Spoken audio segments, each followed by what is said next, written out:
من الشيطان الرجيم. بسم الله الرحمن الرحيم. يا أيها الذين آمنوا لا تكونوا كالذين آذوا موسى فبرأه الله مما قالوا وكان عند الله وجيها. يا أيها الذين آمنوا اتقوا الله وقولوا قولا سديدا يصلح لكم أعمالكم ويغفر لكم ذنوبكم ومن يطع الله ورسوله فقد فاز فوزا عظيما. إنا عرضنا الأمانة على السماوات والأرض والجبال فأبين أن يحملنها وأشفقن منها وحملها الإنسان إنه كان ظلوما جهولا. ليعذب الله المنافقين والمنافقات والمشركين والمشركات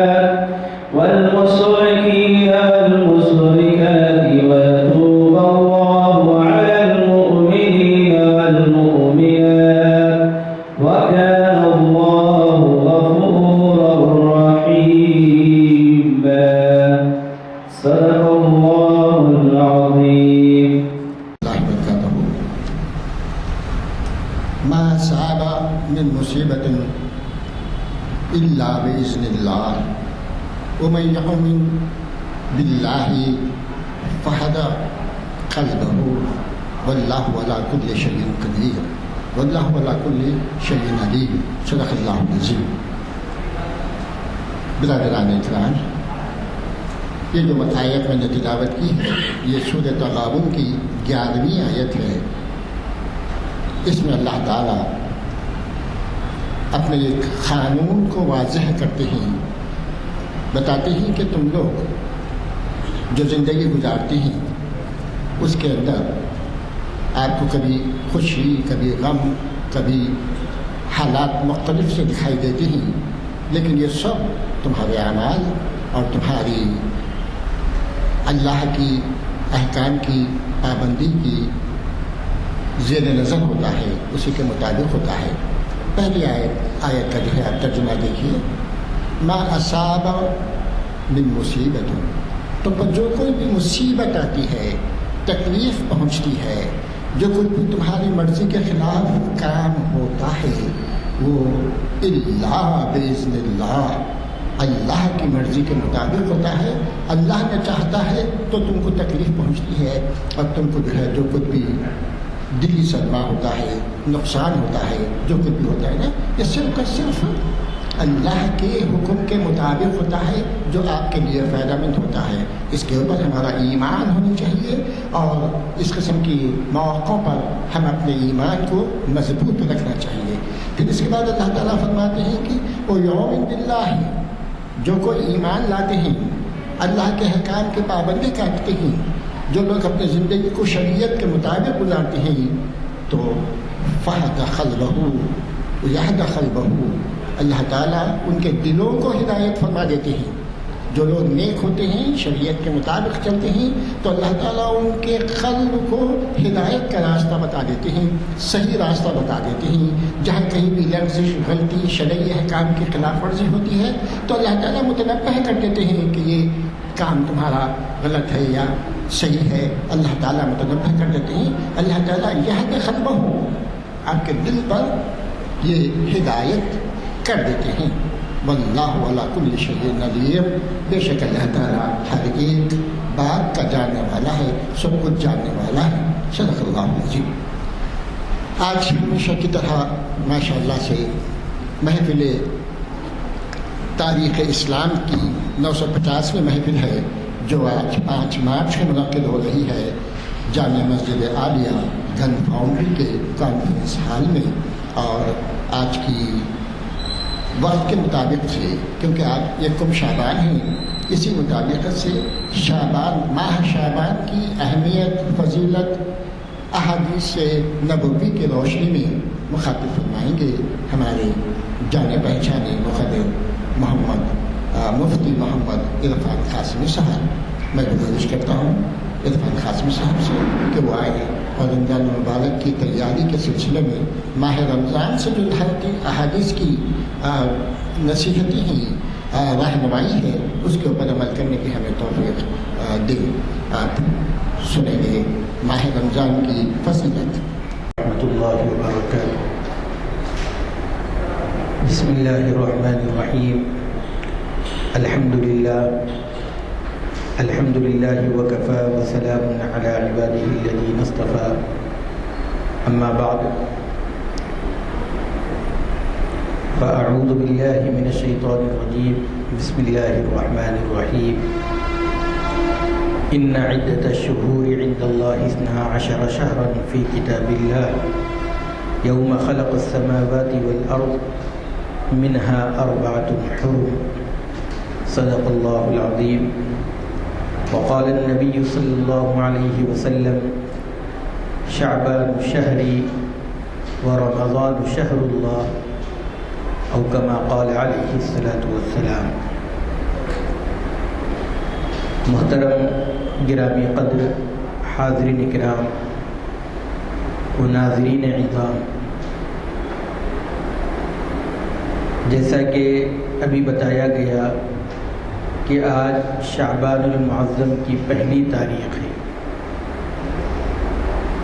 اور جس وقت عنوان دیا گیا، چونکہ یہ تاریخ اسلام کا لیکچر ہے،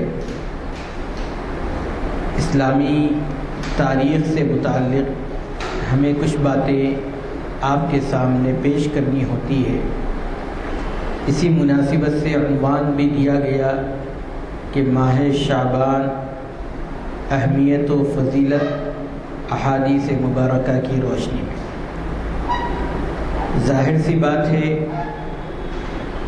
کہ جب کسی مہینے کی فضیلت احادیث میں آتی ہے تو اس سے خود اس مہینے کی اہمیت کا اندازہ ہمیں ہو جاتا ہے،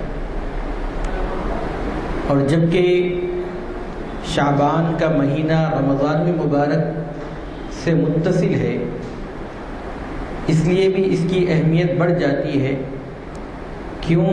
اس لیے کہ جب ہمارے گھروں میں تقاریب ہوتی ہے تو جیسے جیسے تاریخ قریب آتی جاتی ہے، ہمارے گھروں کے پاس رونقیں بڑھتی چلی جاتی ہے، مہمانوں کی آمد ہوتی چلی جاتی ہے۔ اسی طریقے سے جب کسی پروگرام کا ہم انعقاد کرتے ہیں، کسی جلسے اور جلوس کو ہم منعقد کرتے ہیں، تو اس کی تاریخ جیسے جیسے قریب آتی رہتی ہے، ایسے ہی اس کی تیاریاں زور و شور سے چلنے لگتی ہیں۔ چونکہ رمضان المبارک کا مہینہ بڑی فضیلتوں والا مہینہ ہے، اور اللہ رب العزت نے قرآن مجید میں شہر رمضان الذی انزل فیہ القرآن کہہ کر اس مہینے کی عظمت کو دوبالا کر دیا ہے، تو اس سے جو متصل مہینہ ہے وہ مہینہ دراصل رمضان المبارک کی تیاری کا مہینہ ہوتا ہے۔ اور عربی زبان میں شعبان کے جو معنی آتے ہیں، شعب کے معنی آتے ہیں، وہ پھیلنے کے آتے ہیں۔ اس مہینے کے اندر خیر اور بھلائی پھیلتی ہے، اور خاص طور پر جو لوگ روزے رکھتے ہیں ان پر اللہ رب العزت کی رحمت خاص طور پر ان پر متوجہ ہوتی ہے، ان پر اپنی نظر عنایت اللہ رب العزت فرماتے ہیں۔ اس اعتبار سے اس مہینے کو خیر اور بھلائی کے پھیلنے کا مہینہ کہا جاتا ہے۔ بلکہ بعض علماء کرام نے شعبان کا جو لفظ ہے، ہر لفظ سے اس کی ایک الگ ہی پہچان بیان کی ہے۔ جیسے شین لفظ ہے، شعبان کا جو پہلا لفظ ہے وہ شین ہے، تو علماء اکرام نے لکھا ہے کہ شین سے یہ شرافت والا مہینہ ہے۔ عین کے معنی آتے ہیں، عین سے علو بلندی کے معنی آتے ہیں، اور یہ مہینہ دیگر مہینوں کے اعتبار سے بلندی پر ہوتا ہے، اس لیے اس مہینے کے اندر یہ نام رکھا گیا ہے۔ با سے بر یعنی نیکی کا مہینہ ہے، الف سے الفت والا یعنی محبت والا مہینہ ہے، اور نون سے نور والا مہینہ ہے۔ میرے بھائیوں، اسی طریقے سے اس مہینے کی عظمت صرف اس وجہ سے نہیں ہے کہ یہ رمضان سے متصل ہے، بلکہ اللہ کے رسول صلی اللہ علیہ وسلم کا معمول جو امی جان حضرت عائشہ رضی اللہ تعالی عنہ بیان فرماتی ہیں وہ یہ ہے کہ اللہ کے رسول صلی اللہ علیہ وسلم رمضان کے بعد اگر کسی مہینے میں روزوں کا زیادہ اہتمام کرتے تھے تو وہ شعبان کا مہینہ ہوتا ہے، اور اللہ کے رسول صلی اللہ علیہ وسلم کا معمول یہ تھا کہ آپ شعبان کے روزے رکھتے رکھتے رمضان مبارک کے مہینے روزوں سے ملا دیا کرتے۔ یعنی اللہ کے رسول صلی اللہ علیہ وسلم نے امت محمدیہ کو تو یہ تلقین فرمائی کہ 15 شعبان گزر جانے کے بعد روزے مت رکھو، بلکہ ان کو یہ فرمایا کہ تم رمضان کے لیے تازہ دم ہو جاؤ، اس لیے کہ لگاتار 2 مہینے روزے رکھنے سے بعض مرتبہ انسان کمزور ہو جاتا ہے، اور پھر رمضان کے روزے جو فرض روزے ہیں اس میں کمی اور کوتاہی ہونے لگتی ہے۔ اس لیے اللہ کے رسول صلی اللہ علیہ وسلم نے تو امت محمدیہ میں جو عام لوگ ہیں ان کو تو منع فرما دیا کہ 15 شعبان کے بعد روزے مت رکھو، لیکن اللہ کے رسول صلی اللہ علیہ وسلم کا معاملہ کچھ الگ تھا۔ اللہ کے رسول صلی اللہ علیہ وسلم کی چاہت یہ ہوتی تھی کہ رمضان مبارک کا جو مہینہ آ رہا ہے اس میں جو روزے رکھنا ہے وہ روزے شعبان کے مہینے کے ساتھ کنٹینیو کر لیے جائیں، لگاتار کر لیے جائیں۔ خود امی جان حضرت عائشہ رضی اللہ تعالی عنہا نے سوال کیا، پوچھا اللہ کے رسول آپ شعبان میں اتنی کثرت سے روزے کیوں رکھتے ہیں؟ اللہ کے رسول صلی اللہ علیہ وسلم نے جو جواب دیا ہے میرے بھائیوں، اگر وہ جواب ہمیں معلوم ہو جائے یا آج ہمیں معلوم ہو رہا ہے تو ہمیں بھی چاہیے کہ ہم بھی کثرت سے اس مہینے کے اندر روزے رکھیں۔ اللہ کے رسول صلی اللہ علیہ وسلم نے یہ فرمایا ہے کہ اس مہینے میں بندوں کے نام اعمال اللہ رب العزت کے پاس پہنچائے جاتے ہیں۔ میری خواہش یہ ہوتی ہے کہ اللہ رب العزت کے پاس جب میرے نام اعمال پہنچے جائے تو اس وقت میں روزے سے رہوں، اس لیے اللہ کے رسول صلی اللہ علیہ وسلم اس مہینے میں روزوں کی کثرت فرماتے تھے۔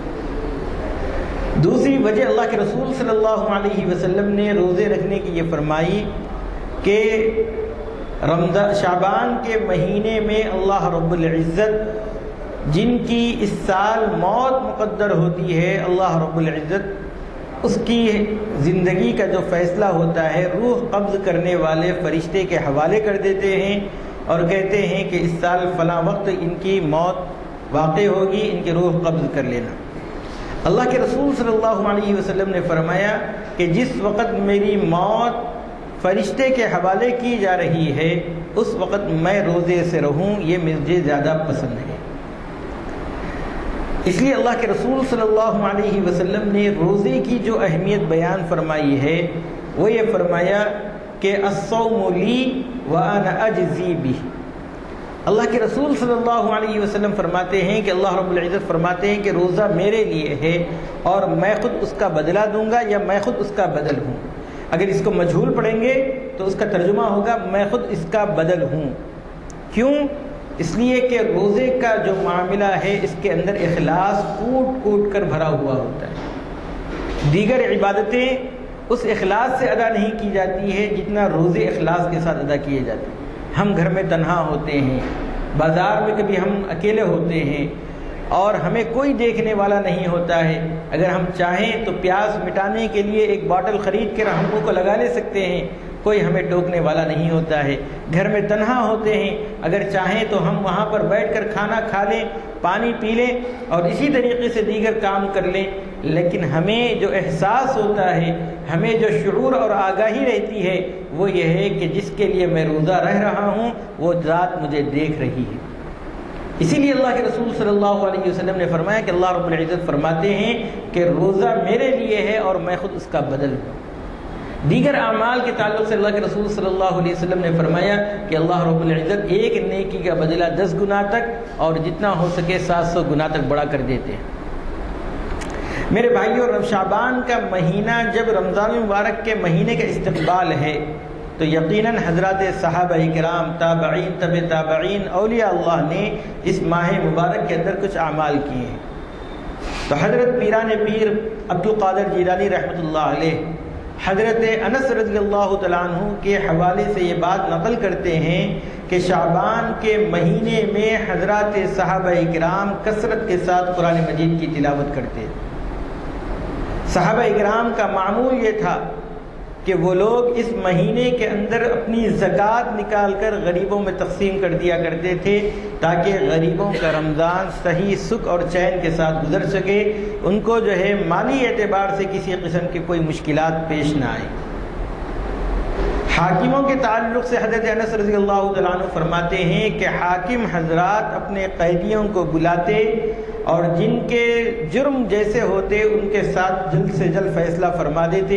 اگر تعزیر ہوتی تو ان کو تعزیر کر کے چھوڑ دیا جاتا، اگر کسی پر حد جاری کرنی ہوتی تو ان کو حد لگا دیا جاتا۔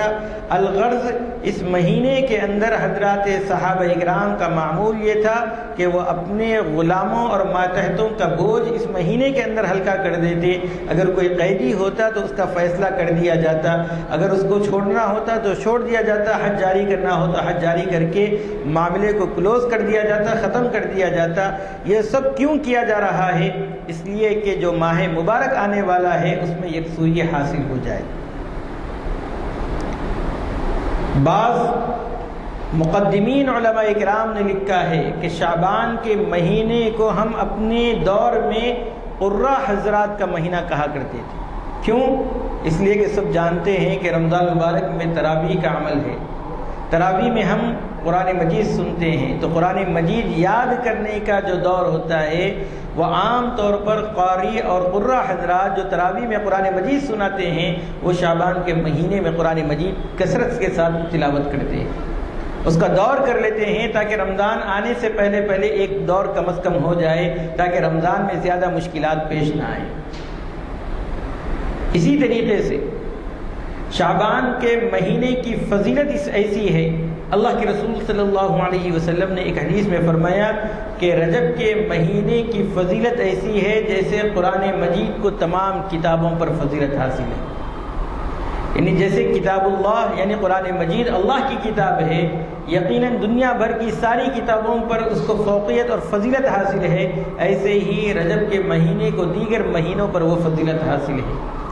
اور شعبان کے مہینے کے متعلق اللہ کے رسول صلی اللہ علیہ وسلم نے فرمایا شعبان کے مہینے کو وہی فضیلت حاصل ہے جیسے میری فضیلت تمام انبیاء علیہم السلام پر۔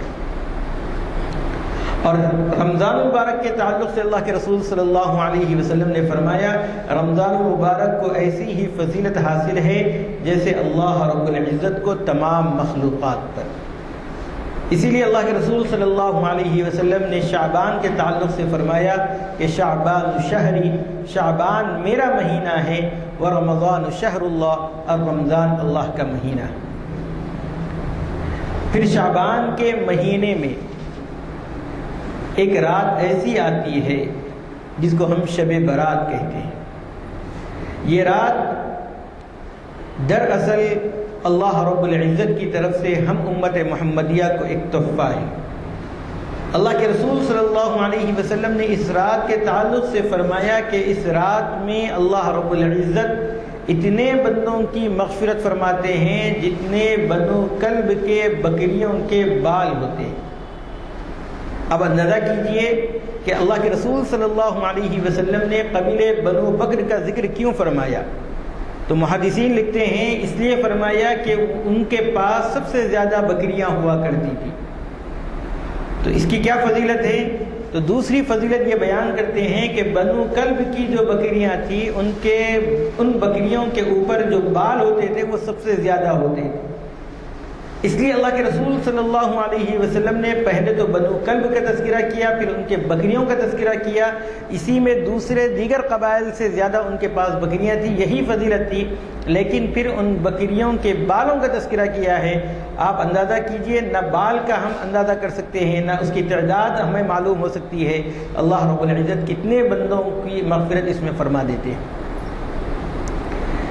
اور پھر اللہ کے رسول صلی اللہ علیہ وسلم اور امہات المؤمنین کا اس مہینے کے تعلق سے یہ بات ہمیں ملتی ہے کہ حضرت نبی کریم صلی اللہ علیہ وسلم ہر مہینے کی 13، 14، 15 تاریخ، جس کو ایام 20 کہا جاتا ہے، ان مہینوں میں روزے رکھا کرتے تھے. لیکن کسی مہینے میں یہ روزے نہیں رکھ پائے تو اللہ کے رسول صلی اللہ علیہ وسلم اس کی قضا شعبان کے مہینے میں کرتے تھے. اسی طریقے سے امہات المؤمنین کے تعلق سے یہ بات ہمیں حدیثوں میں ملتی ہے کہ امہات المؤمنین اگر اپنے کوئی نظر کے روزے ہوں یا قضا روزے ہوں، ان روزوں کی قضا اس شعبان کے مہینے میں کیا کرتی تھی. اس لیے میرے بھائیوں، اس مہینے کی اہمیت اور فضیلت مسلم ہے. اور اللہ کے رسول صلی اللہ علیہ وسلم کے ساتھ جو حالات پیش آئے ہیں ان میں اس مہینے کو بھی خصوصی اہمیت حامل ہے.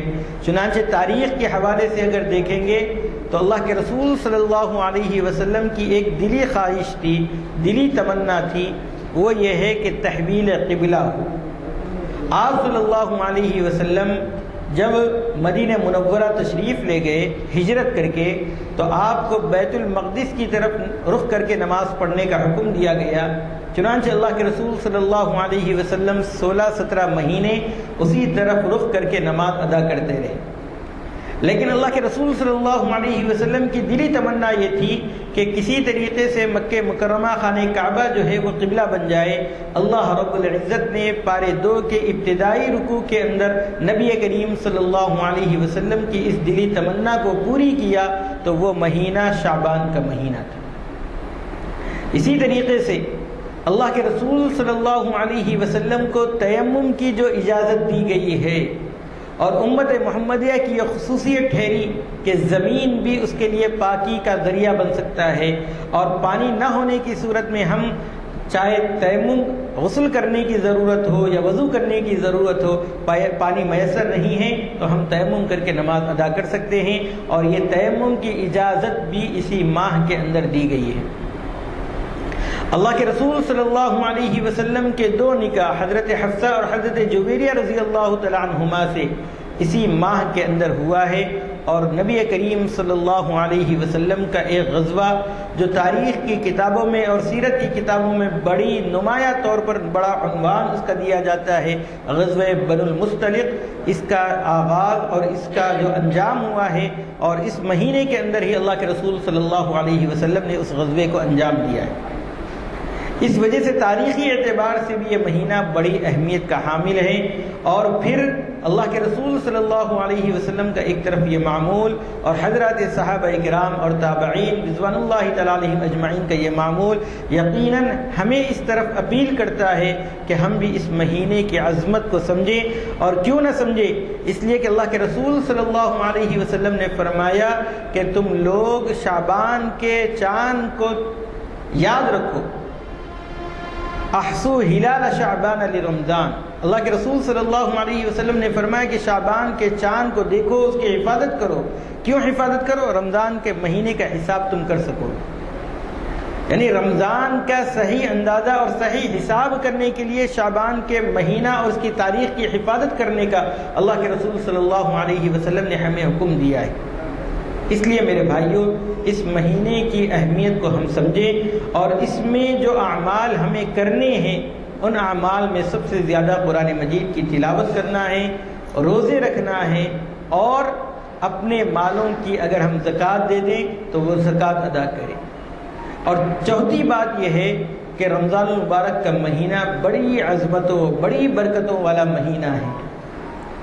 اس مہینے کا نظام العمل صحیح طور پر ہم اس وقت بنا سکیں گے جب ہم شعبان کے مہینے کو رمضان کے مہینے کے استقبال کے لیے اگر ہم تیار کر لیں، اور اس میں جو کام ہم رمضان میں کرنے ہوتے ہیں اپنے بچوں کے کپڑوں کی خریداری، اپنے گھر والوں کے کپڑوں کی خریداری، یا عید سے متعلق جتنے ہم کو رمضان میں بازار جانے کی نوبت آتی ہے، اگر ہم اس کا اندازہ کر کے شعبان کے مہینے میں وہ تمام کام انجام دے دیں تو رمضان المبارک کا مہینہ ہمیں بڑے پرسکون انداز میں اللہ رب العزت کی عبادت اور اللہ رب العزت سے خاص قرب اور تعلق کی بنیاد پر ہمیں بہت یکسوئی کے ساتھ ادا کرنے والے بنیں گے۔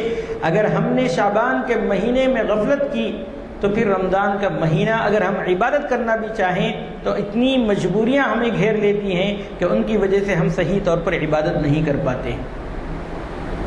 جیسے حضرات صحابہ اکرام کا معمول تھا کہ اپنی زکوٰۃ ادا کر لیتے تھے۔ کیوں ادا کرتے تھے؟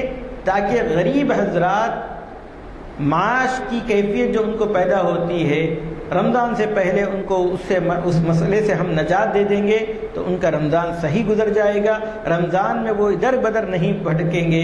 اسی طریقے سے اگر ہم نے رمضان سے پہلے جتنی تیاری ہمیں کرنی ہے، چاہے وہ رمضان سے متعلق ہو چاہے وہ عید سے متعلق ہو، اگر ہم شعبان کے مہینے میں کر لیں گے تو رمضان کا مہینہ ایک صحیح نظام العمل کے تحت ہم گزار سکیں گے۔ اور رمضان المبارک کے مہینے کی یہ اہمیت بھی ہے کہ جیسے جیسے وہ مہینہ گزرتے جاتا ہے اس کے اندر فضیلت بڑھتی جاتی ہے، لیکن ہم اپنے معاشرے میں ہم اپنی مساجد کا اندازہ یہ کرتے ہیں کہ رمضان کے ابتدائی دنوں میں ہماری مساجدیں بھری رہتی ہیں، لیکن جیسے جیسے رمضان کا مہینہ گزرتے جاتا ہے اس میں کمی اور تخفیف ہونا شروع ہو جاتا ہے۔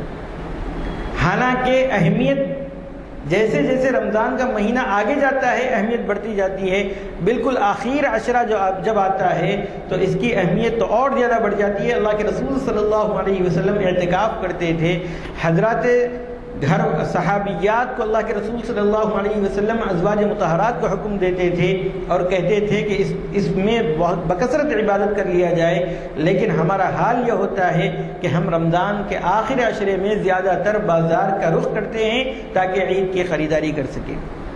اس لیے میرے بھائیوں، شعبان کے مہینے کو ذرا اہمیت سمجھیں اور اس کے اندر رمضان کی مکمل تیاری کر لیں اور اپنے گھر والوں کو بھی رمضان المبارک کی اہمیت اور شعبان المعظم کی اہمیت کو بتلائیں، اور اس طریقے سے اگر ہم کام کریں گے تو یقیناً ہمارا اگلا جو مہینہ آنے والا ہے وہ بڑے اچھے انداز میں گزرے گا، مرتب نظام العمل کے تحت ہم زندگی گزار سکیں گے اور اچھی طریقے سے ہم اللہ رب العزت کی عبادت کر سکیں گے۔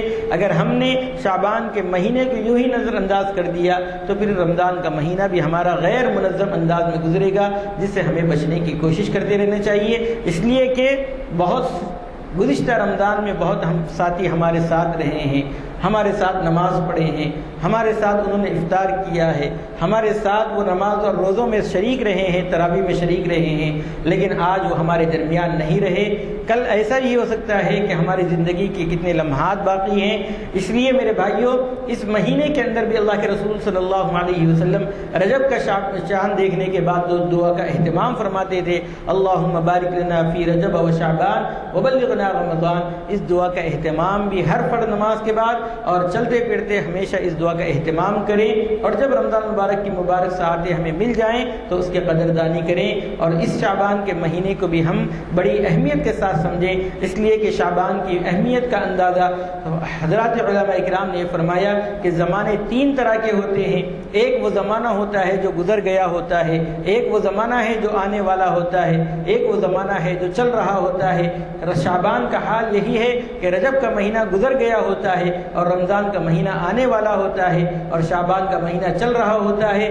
جو گزرا اس کے متعلق ہمیں زیادہ غور فکر کرنے کی ضرورت نہیں ہے، اور آئندہ زمانے ہمارے لیے آئے گا یا نہیں آئے گا اس کا ہمیں کچھ پتہ نہیں ہے۔ تو جو مہینہ چل رہا ہے اگر اس کی صحیح قدردانی کر لیں گے تو اللہ رب العزت اس کی برکت سے ہمیں اگلا مہینہ بھی عنایت فرمائیں گے۔ اس لیے میرے بھائیوں، اس مہینے کی بھی اہمیت کو ہمیں سمجھنا ہے، اور اس کے اندر اللہ کے رسول صلی اللہ علیہ وسلم اور صحابہ کرام کا جو معمول رہا ہے ان معمولات کو اپنانے کی بھی ہمیں فکر کرنی ہے۔ اللہ رب العزت سے دعا ہے کہ اللہ رب العزت جو باتیں کہی گئی ہیں کہنے والے کو بھی عمل کی توفیق عطا فرمائے، اور سامعین کو بھی اپنے فضل و کرم سے توفیق عطا فرمائے، آمین۔ وآخر دعوانا الحمدللہ۔ غزوہ بنی مصطلق کے بارے میں ذرا تفصیل غزوہ بنی مصطلق کے بارے میں۔ جی، تعالیٰ پیر کے دن بہت ہی اہم عنوان سے مخاطب کر رہے ہیں ہمارے پرانے ساتھی حافظ محمد اسحاق کمال خادری صاحب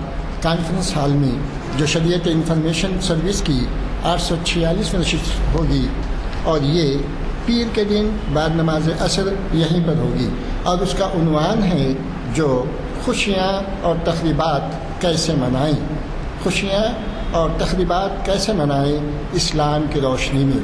یہ بہت اہم عنوان سے جو ہے مخاطب کرنے والے ہیں جناب اسحاق کمال خادری صاحب، جن کی نگاہ سیاست پہ، ہمارے روزمرہ کے حالات پر اور عام لوگوں کی زندگیوں پر بڑی گہری نظر رکھتے ہیں یہ، تو آپ ضرور اس کے اندر تشریف لائیں۔ اس کے بعد ہماری محفل کا دوسرا اس ہفتے کا پروگرام ہوگا چہارشنبے کے دن، جو اقبال شناسی کی محفل ہوگی، اور اس کو جو ہے سفر معراج اور اقبال کے نام سے مخاطب کرنے والے ہیں جناب ڈاکٹر لقاء الحق صاحب۔ تو آپ حضرات سے گزارش ہے کہ ان دونوں محافل میں بھی ضرور تشریف لائیں، اور بنی مصطلق کے غزوے کے بارے میں تھوڑی سی جانکاری مفتی صاحب دیں گے، اس کو ضرور سن لیں۔ اس کے بعد دعا ہوگی، اور اس کے بعد محفل کی برخاستگی کا اعلان ہوگا انشاءاللہ۔